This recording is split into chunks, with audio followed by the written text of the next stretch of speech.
The votes are in, and our community has chosen to support Vancouver Public Schools by passing its renewal levy. Hear from Superintendent Jeff Schnell what that will mean for students.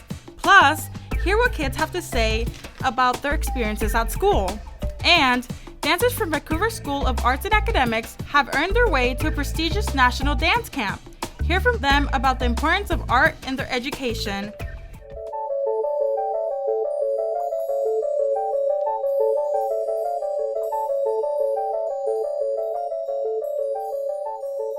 Welcome to VPS Voices. I'm Montserrat Robles Samaniego, a student at Fort Vancouver High School. And I'm Jeff Snell, Superintendent of Vancouver Public Schools.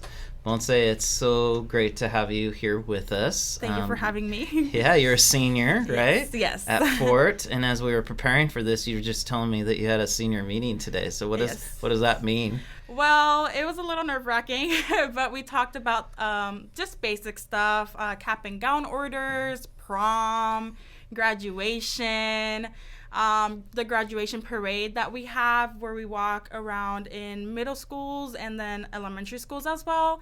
Just basic stuff like that. And it was really fun, to be honest. And we also talked about the senior party, which I think was the best part, in my opinion. Well, congratulations on getting to this point of your academic career, and you should feel excited about those things. It's a celebration of a long career in public schools. Have you been in Vancouver Public Schools for a while? Yes, my whole life. Okay. I went to Roosevelt, then to Mac, and now I'm at Fort. Wow. Yeah. Wow. And so probably a lot of friendships and relationships that are important to you? Yes, many. Yeah.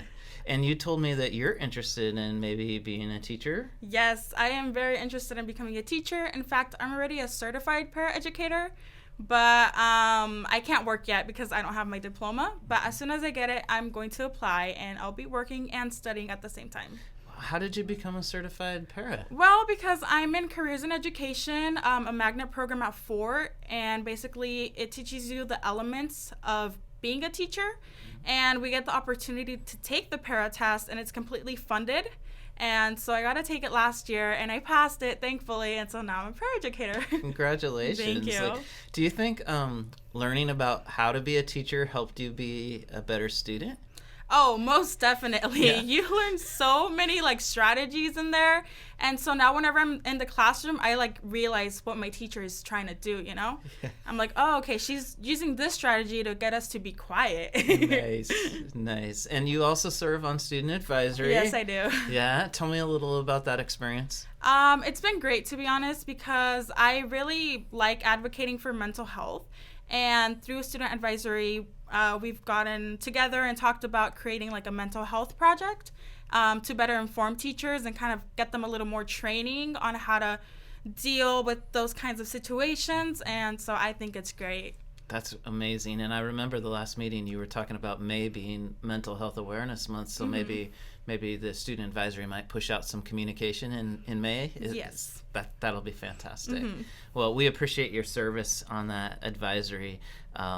Student advisory is one of my favorite meetings that I get to go to each month because you all have such amazing ideas, and I love watching the relationships that you formed with each other too. Mm-hmm.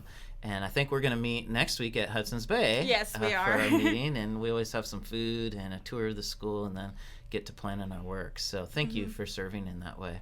Thank you for having me. Well, let's talk a little about some of the stuff that's been going on in the district. And so Valentine's Day was an important day for us, wasn't it? Yes, because the levy passed. And so I wanted to ask you, what does that mean for us students? Yeah, great question. So our local levy was on the ballot on February 14th. And so our schools are funded by the state, by the federal government, and then also by our local taxpayers.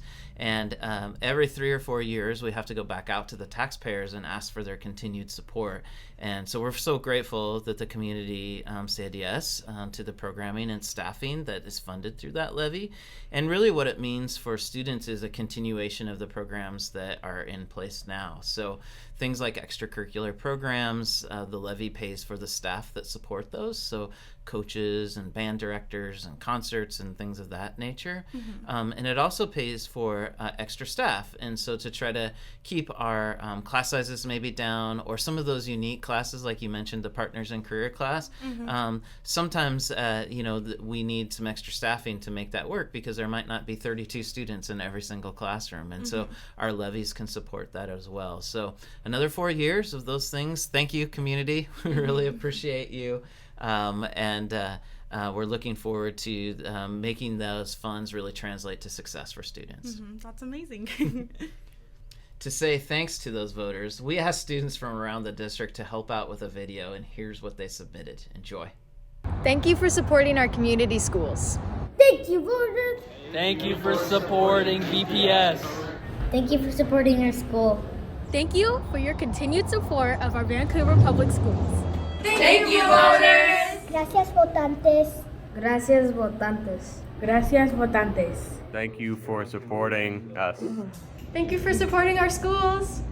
Thank you for supporting VPS. Thank you for voting in the levy and supporting your students. Your vote means a lot to us. It's time for my favorite thing, something that brought a smile to my face since the last episode, and this time is VPS employees. We put on a Spreading Goodness challenge, and VPS employees responded. Their task, if they chose to participate, was to think of a student who deserved to be recognized for their positive classroom contributions, and to call that student's family to tell them what a great job they're doing. We had lots and lots of submissions, which means lots and lots of families got a good news call from their child's teacher. Our winner was Kathleen Labe from Roosevelt Elementary, who won a gift card for dinner with her husband. She made 6 different contacts as part of the challenge and said that the challenge gave her the chance to focus on giving some deserving students some positive recognition for their hard work.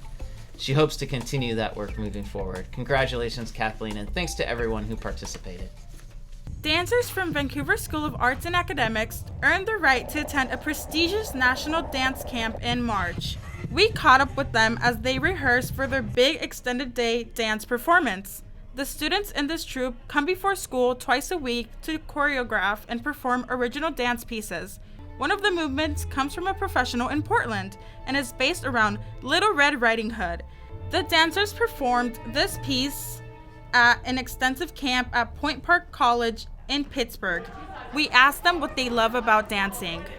It's kind of stressful sometimes because there's like a lot of pressure and you just gotta like go, keep doing what you're doing because, you know, we have a deadline, we have to get things done. You get in front of a live audience who hasn't seen it and they're like blown away, and that's the most rewarding part, is watching other people get blown away by the hard work and that you're putting on the stage.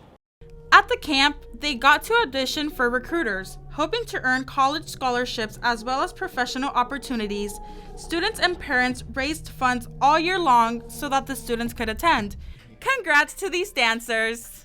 I asked for employees to share for the Spreading Goodness Challenge, but I also asked for students to share in a regular segment we call In Our Own Words. This time we're going to hear from 4 students, Neo, Daisy, Elson, and Moses. My name's Neo, and I go to Lake Shore Super Seagulls. I'm in 5th grade. What I like about the school is my friends. Like when I'm having an issue, they turn me up, or how Miss Suppley turns a negative attitude to a positive attitude. Hi, I'm Daisy. I'm a Miss 7th grader at Thomas Jefferson Middle School. And what's important to me is family and friends. They can definitely teach you a lot of really good life lessons that you can't really learn from assignments and tests. And they're very caring, and they can help you achieve really important stuff in life. I'm Elson. I'm a 5th grader at Philida Elementary. One thing about this school that I like is that it's very welcoming. Everybody is nice to you. And for example, when there's a new student, everybody wants to make them feel welcome and never wants to be rude to them or wants to be doesn't want to be included. I'm Moses, and I'm a 5th grader at Marshall Elementary. And what's important to me is my family and always supporting me and doing fun things. my friends at school for playing with me and cheering me up when I'm sad, my teachers of their creative ways of teaching things, and their diversity. Now it's time for a little Q&A. I'm going to ask Dr. Schnell some questions that we've received from the community, and he answers. Alrighty, are you ready, Dr. Schnell? I'm ready. Okay, our first question is about 2 new schools of choice approved by the school board. Could you explain what the schools are and how students can attend, please? Yeah, so we have 2 new elementary schools, Ruth Bader Ginsburg Elementary and VITA, Vancouver Innovation for Technology and Arts. And so those schools are going to be actually schools of choice. And so anybody in our district can apply to go there. And the focus of Ruth Bader Ginsburg is around dual language, Spanish, English. And so it will be fully dual language school, which is pretty amazing. We have dual language programs across our district, but we've never had an entire school. So there's a huge opportunity there. And so the application process is open, and there's some open houses and information on our website. VITA is going to be a project-based learning school, and all of our 2nd through 5th graders have had a chance to go this year and experience a week or 2 there and learn through a project called Welcome to Our Neighborhood, and it's about the history and future of Vancouver. And so kids have done amazing work there. And so if families and students are interested, they can apply to attend there as well. And it's a lottery for those schools, and the school board adopted a policy to make sure that each of our elementaries have representative spots in the school. And so depending on the size of your elementary, you might have more spots, and if you were a smaller elementary, you might have fewer. The Ruth Bader Ginsburg is going to start out with just kindergarten and 1st grade, and then they'll keep adding grades each year. And VITA Elementary will actually start out as a K-5, so it'll open as a new school in a full new school in the fall. So really grateful for our community. These schools are part of the 2016 bond that was approved by our voters, and kind of the last 2 major projects of that bond. And so just huge opportunities for our kids and our community, so we're very grateful. Thank you, Dr. Schnell. Our next question is about some recent news that the district has been given a grant to help with mental health at the high school level. Could you give us an update on that? Yeah, and interesting because we talked about mental health already and how important that is to you. And I think that's something that I've noted in the last few years is that students are pretty aware of their mental health and how to help manage that and when they need help sometimes. And we have recognized that the needs have been increasing in our students, in particular since we have come back from being in remote learning through the pandemic. And so we applied for a grant through the federal government, and we're awarded this grant that will allow us to have, I think it's like 12 to 14 mental health specialists that we can hire and put into our schools to work directly with students. So huge opportunity for us. We know that getting mental health support can be challenging in the community. Sometimes there's not enough providers, or there's challenges around insurance coverage or things of that nature. And so we're trying to remove barriers with that and really just provide direct support to students who want and need it. All right, thank you. Now, our final question is about you. Oh, great. Okay, before you were an administrator, you used to coach sports teams. Do you ever miss it? Oh, I do. I used to, I was able to coach baseball at Fort Vancouver High School and women's basketball at Fort Vancouver High School. I coached some football at Geyser Middle School. I think the thing I miss most about it is the relationships with the student athletes. You spend a lot of time together at practices and events, and you go through some adversity together too when things don't go as well as you would like on the football field or in the basketball court. And so when you have those shared experiences, you kind of form a bond with your team. In particular, I think some of my women's basketball teams at Fort really special to me because as well we were having a family at that time. So like I remember specifically we were in the regionals or state playoffs, and our twins were born, and I think we actually cost us a game because the girls were more interested in the birth of our twins than maybe the game that night. But and in the end, I think maybe that's what's most important anyway, is those relationships. And I run into those athletes sometimes, and they're like in their mid-30s now, so that tells you how old I am. And they're, just, it's so fun to watch them grow up and have families of their own and have their students in our schools now. So that's what I miss most. I love sports and I love to watch sports, but it's the relationships. For sure. Yeah. Do you do any sports? No, I do not. I don't have time for sports. No. How do you fill your time?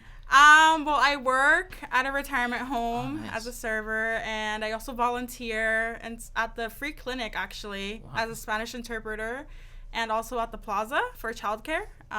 So I just have a lot of stuff going on. Well, and I would guess that some of the reason, beyond obviously working and compensation, but are the relationships probably for you too in those situations, right? Yeah, and I don't really like sports that much anyway, so it's not really a big deal for me. Well, you're doing great work. Thank you. Thank you. March is Women's History Month, so we thought we'd hear from a woman who is making history right here in Vancouver. Sandra Zavala Ortega is the first Latina board president in VPS history. Here's what she has to say. Being that I am the first Latina on the school board, I'm bringing in what we would say 30% of our representation that is Hispanic. I'm not saying that I represent all of them, because each individual has their own thoughts and minds and perceptions, right? But I do come with what you would say different perspectives of what my lived experiences within the Hispanic community. So I represent our migrant community, our SPED community, special education. And so with all those, I bring in a different perspective and different thoughts. And so I'm able to advocate in a different way. Let's take a look at our favorite social media posts. We start with a state champion. JJ Shaneline, a sophomore from Skyview, won the 170-pound Class 4A title at the MAC Classic in Tacoma. Shaneline only lost one match all year long. Another Skyview wrestler, Owen Pritchard, was the runner-up in his weight classification, 138 pounds. Congrats to both. Our next post comes from VPS, and it features some impressive educators, all of whom earned their national board certification. Board certification is one of the most challenging things a teacher can do. Trish Smith, Shannon Stewart, Lisa Freeman, Jamie Bassett, Anthony Shine, Wesley Ballou, and Tyler Stanley are all in this photo, taken at a recent board meeting. Not pictured, but equally deserving of praise are Bradley Lehman, Kristen Bream, and Mary Gonzalez. I'm so proud of these amazing educators who put in the hours to be their best for our students. Our final post comes from our friends at the Boys and Girls Club of Southwest Washington. Club members participated in a kindness challenge. They were encouraged to complete random acts of kindness for one another to spread cheer and kindness throughout the community. What a cool idea! Great job to the staff and students at the Boys and Girls Club. Monse, thank you so much for taking the time to be with us. Really appreciate your energy and enthusiasm and all the years that you've been in our district, and wishing you best for a wonderful graduation. Yeah, and you won't get rid of me so soon, because I'm going to stay in the district. I will hold you to that, Monse. Yes, but this time as a hire, not a student. Awesome. Thanks again. Thank you so much. And next time on VPS Voices, we hope to see you again. Thank you.